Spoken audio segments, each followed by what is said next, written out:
guys, I'm Jessica from PEZ Tutoring, and a lot of you who have been watching this channel already know that we are in London, my husband and I, and so this is technically my fourth London vlog. I've made other videos since being here in January, but this one is just more sit-down vlog style today with just a few other scenes from London thrown in. So we're in our second Airbnb, and if you like seeing different Airbnbs from around the world, stick around to the very end. I just show some footage of this place because I don't know, places are pretty cool, I guess. About a year ago, I made a video about how to teach on the go. If you would like to see that, just click over here. It's in one of these corners, I believe. And back then, I actually talked in a really cavalier way about how easy it is to teach from different places as long as you have good Wi-Fi. I still believe that, but I wanted to add something to it. You also need to have a comfortable workspace, and the previous Airbnb we used, the Wi-Fi was not always dependable. It worked well in one room, but not the next. So when you are teaching your clients or your students, whoever your students are, whether they are younger age or teenagers or even adults, they want you to be present and have great Wi-Fi. You know, that's just, I know we can't always control our internet or power outages or anything like that, but as a business that runs online, I've learned that the best thing you can do is to try to have the best Wi-Fi that you can. There were some times the past few weeks I had to pick up this laptop and take it into the bedroom and teach from sitting on my bed, and I just think that's so... I mean, maybe you've had to do it. Comment below if you've had to teach on your laptop while sitting in some, I don't know, like non-professional place. You can use Zoom backgrounds to like hide your bed and laundry and whatever, but no matter what, if you're not working in a traditional classroom or like actual office environment, you have to do whatever you can to maintain that professionalism so that you feel better about yourself and so that your students take you more seriously. At least that's what I think anyway. It's so wonderful to have a decent workspace again because it just makes such a difference, and even having a second monitor there makes a difference. It just does. I don't know. It just does. By the way, one of my students is reading Peter Pan, and I have her fill out just some work on a little reading chart here, and I said, what does stow this scab most likely mean? And the goal for her is to look it up, figure it out, read it in context, and she tells me, I don't know. So since we're using Google Drive, she can write to me on a live doc and say, I do not understand it, and I can give her little tips right here. Really helpful if you're using Google Drive, because then you're cutting down on having to email back and forth. You just simply write to each other on the drive, and it shows up right away. One thing I've learned in London while talking with London friends and acquaintances here is that there is this sort of hopelessness. Times are tough right now for a lot of people, and with inflation and rising rent prices and all of that, there's this idea that some of my tutor friends and other acquaintances here in the UK have talked about the difference between the mindset here in just all of the UK versus other places, and they say that there's a lot of worry about not having a lot of money or things getting more expensive over here, and that is a serious issue. It's important. I think people need to acknowledge it. I think it's well worth talking about. I think it's worth talking about with your students if they're old enough to understand it. It was mentioned to me that there is some type of difference between the American mindset and places from around the world. A lot of Americans, and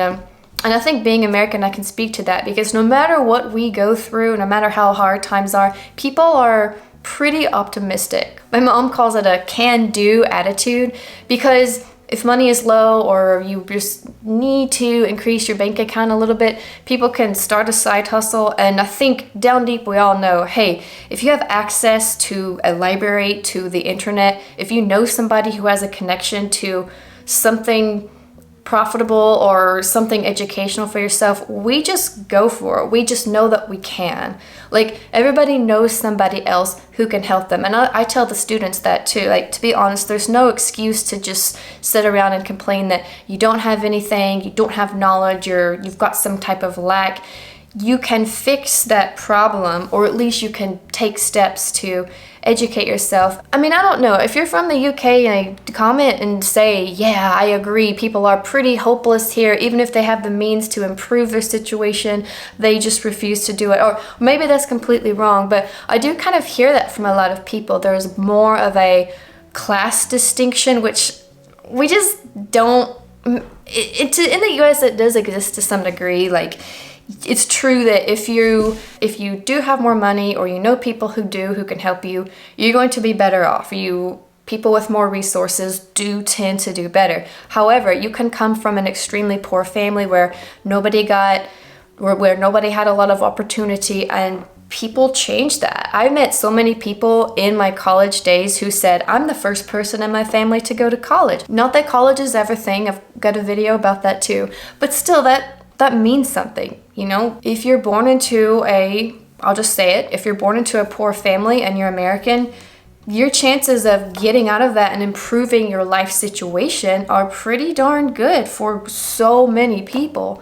Here, apparently, for a lot of people, there's more of maybe a snob mentality, and I am apart from this because us coming in from the States and meeting people, we don't know. We haven't had to battle being from another country and dealing with, well, you were born in this part of town, so you're poor, you're never going to get any better. That just seems absurd, because we were taught for years you can pull yourself up by your bootstraps and all that. So I think the comparison between hopelessness versus optimism is worth it to talk to other coworkers, other online tutors about, and definitely your students. People need to be aware that whatever country they're from, that is not the entire world. There are other places out there. In fact, being in another country, and actually being out of the US in general, teaches you more about the rest of the world, because the UK is closer to all the other countries of Europe, and Europe has so many really deeper connections to places in Africa and to India and like other islands and things that we just weren't really aware of in the States because we live in this giant bubble, honestly. Don't forget to talk to your students about these types of things, because they need to hear. They may not be hearing it from home, or they may not be even hearing it from the classroom, but setbacks are just opportunities. Setbacks, whether major or minor, are not situations where you should allow yourself to lay around week after week after week and just complain and say, oh, I can't do it. We don't want the victim mentality. I know it's kind of trendy right now, but let's just not, because the victim mentality is not going to leave you satisfied and happy and fulfilled in the long run. In other news, I am reigniting the Digital Declutter Club for online entrepreneurs. I've always had it, but in that group, I'm establishing more of a community where we can work on Google Drive, business files, client and lesson planning, how to make good lesson plans without taking forever, and also tech tips, just here and there things that make our businesses better. I started talking to somebody in there about Tutorbird, and it didn't have to be Tutorbird, it could be a different online bookkeeping system for all of your online clients, because let's face it, handwriting payments down in a calendar is not going to be good for you. And I speak from experience because I used to do that when I started the business. Pretty soon I'm going to get into some videos about how to talk about what sets you apart from other online tutors, because if you're a math tutor, English tutor, science, whatever, you probably have other buddies who do the same thing.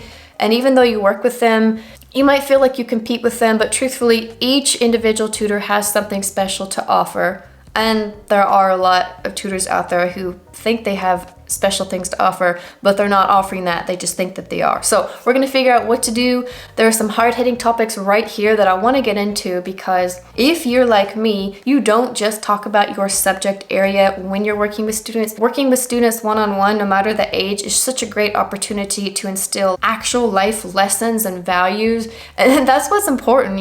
If the parents don't like your life lessons and values, well, you want your outlook and values to match the parents and students that come to you, right? So how do you make sure you get the right students with the actual values that you believe in? You make videos about it. You post about it on Instagram or Facebook or any other part of social media. You want people to know how you think and feel, to some extent. That way you're attracting those types of students. It comes down to how you word things on your website, the stories that you post, whether written or the reels and such. So join the group. Don't be afraid to do it. The Facebook group is free. There's going to be actual courses coming up soon for those of you who like that. And if you're an online tutor, entrepreneur, or you do any type of job like this and you like these videos, don't forget to like, subscribe, share, all the stuff. Thanks for watching, and I'll see you next time.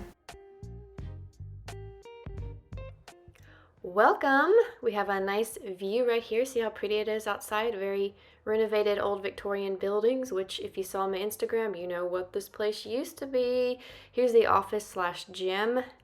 and beautiful built-in shelves that I'll try to show you some in Instagram things. I love, love, love these windows and walls.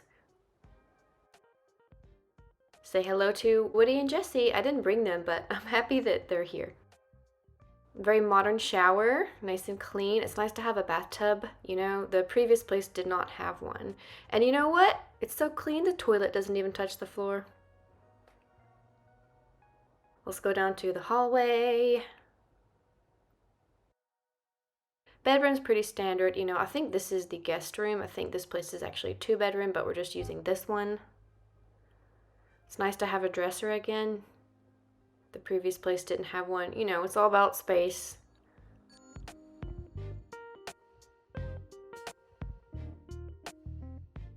Living room with gorgeous lighting. The TV is in that corner, but you know, that's fine. It'll do.